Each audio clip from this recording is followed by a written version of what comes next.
আসসালামু আলাইকুম সবাইকে।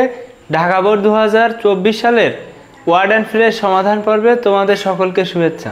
দেখো আমাদের প্রশ্নটি রয়েছে, Sumi talks too much. Sumi খুব বেশি কথা বলে। It is dash she were a mat. এটা হয় এত বেশি যে মনে হয় সে একজন পাগল।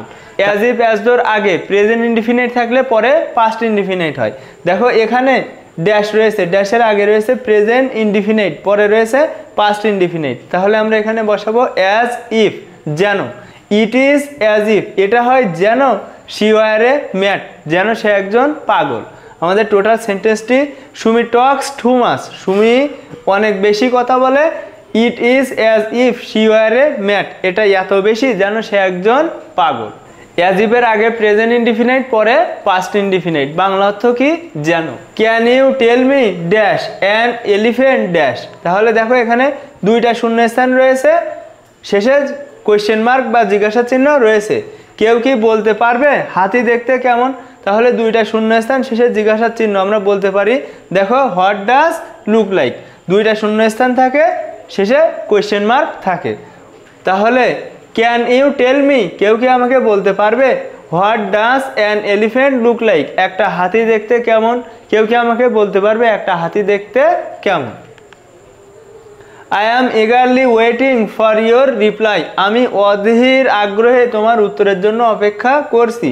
প্লিজ অ্যান্সার মি, দয়া করে আমাকে অ্যান্সার করো। ড্যাশ ইউ ক্যান, দেখো যত তাড়াতাড়ি সম্ভব। As soon as you can, যত তাড়াতাড়ি পারো, যত দ্রুত পারো আমাকে অ্যান্সার করো। দেখো বাংলা অর্থের সাথে মিলিয়ে আমরা অ্যান্সার করেছি। এখানে কিন্তু অ্যাজ সুন অ্যাজের এই যে নিয়ম, এই নিয়ম কিন্তু খাটেনি। এটা মূলত অর্থের সাথে মিলিয়ে আমরা অ্যান্সার করেছি বাংলা অর্থ বুঝে। তাহলে দেখো প্লিজ অ্যান্সার মি, দয়া করে আমাকে অ্যান্সার বা উত্তর করো। As soon as you can, যত দ্রুত তুমি পারো।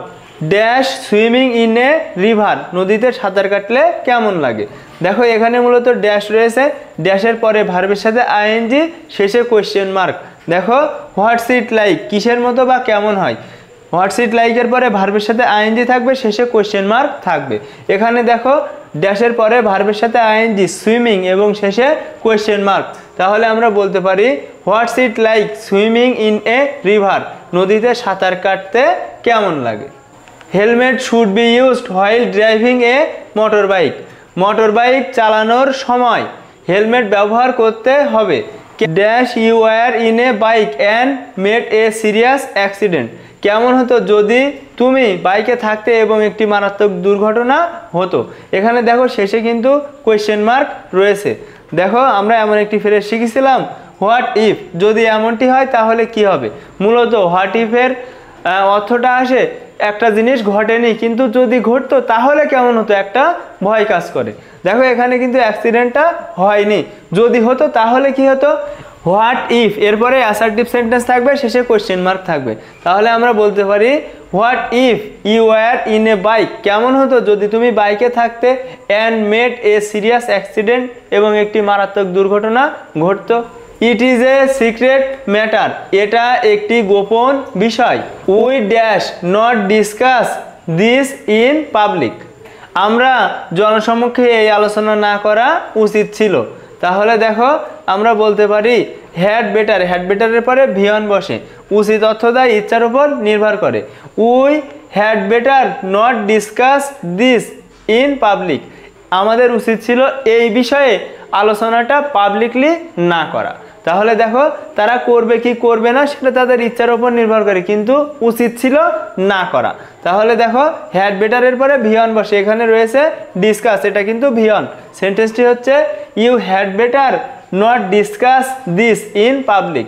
তাহলে দেখো সেন্টেন্সটি হচ্ছে we had better not discuss this in public, আমরা জনসমক্ষে এই আলোচনা না করা উচিত ছিল। Socrates who was sentenced to death by drinking hemlock dash in 469 BC.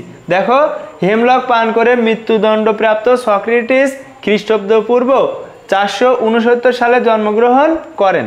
তাহলে দেখো আমরা বলতে পারি ওয়াজ বর্ন, জন্মগ্রহণ করা। বিখ্যাত মনীষীদের নাম অথবা ব্যক্তির নাম, ওয়াজ বর্ন, সাল, তারিখ, স্থান। এখানে একটা সাল রয়েছে, এখানে নির্দিষ্ট ব্যক্তির নাম রয়েছে, তাহলে আমরা বসাতে পারি ওয়াজ বর্ন। আমাদের সেন্টেন্সটি হচ্ছে Socrates who was sentenced to death by drinking hemlock was born in 469 BC। I dash take an autobike than go to college on foot. দেখো, পায়ে হেঁটে কলেজে যাওয়ার চেয়ে বরং ভালো হয় একটি অটোবাইক নিন। এখানে দেখো আই ড্যাশ টেক, এখানে আই ড্যাশ টেক ড্যাশের পরে ভিয়ন রয়েছে এবং সেন্টেন্সটি শেষ হওয়ার আগে দেন রয়েছে এবং দেনের আগে একটি কাজ রয়েছে, দেনের পরে আর একটা কাজ রয়েছে। দেনের আগে রয়েছে টেক এবং দেনের পরে রয়েছে গো। দেখো উড রেদার বরং ভালো, উড রেদারের পরে ভিয়ন থাকে, এখানে রয়েছে ভিয়ন এবং সেন্টেন্স শেষ হওয়ার আগে একটা দেন থাকে। দেখো এখানে দেনও রয়েছে, তাহলে আমরা বসাতে পারি would rather. I would rather take an autobike, আমার একটা অটোবাইক নেওয়া উচিত, বরং ভালো হতো than go to college on foot, পায়ে হেঁটে যাওয়ার চেয়ে আমার একটা ট্যাক্সি বা অটো বাইক নিলে ভালো হতো। Sometimes we dash accept something unwillingly for the sake of piece. দেখো কখনো কখনো শান্তির সাথে অনিচ্ছায় কিছু মেনে নিতে হয়। তাহলে আমরা বলতে পারি দেখো have to, has to, had to, must অর্থ দেয় বা বাধ্যতামূলক। দেখো have to, has to, had to এর পরে ভিয়ন বসে অতি আবশ্যক অর্থ দেয়। দেখো কখনো কখনো শান্তির সাথে অনিচ্ছায় কিছু মেনে নিতে হয়, এটা কিন্তু ইউনিভার্সাল ট্রুথ। দেখো এটা কিন্তু আসলেই করা লাগে, অনেক সময় আমাদের ইচ্ছা না থাকা সত্ত্বেও আমরা অনেক কিছু মেনে নিই। এটা যেহেতু বাধ্যতামূলক করা লাগে, তাহলে আমরা বলতে পারি sometimes we have to accept something unwillingly for the sake of piece. কখনো কখনো শান্তির সাথে অনিচ্ছায় কিছু কিছু মেনে নিতে হয়। আই ক্যান হার্ডলি ওয়াক, আমি কদাচিৎ বা খুব অল্প হাঁটতে পারি। ড্যাশ রানে রেস, একটি রেস করা তো দূরের কথা। দেখো লেট অ্যালোন, তো দূরের কথা। লেট অ্যালোনের আগে তুলনামূলক ছোট বিষয়বস্তু, পরে তুলনামূলক বড় বিষয়বস্তু। আই ক্যান হার্ডলি ওয়াক, আমি কদাচিৎ বা খুবই অল্প হাঁটতে পারি। Let alone run a race, একটা রেস দেওয়া তো দূরের কথা।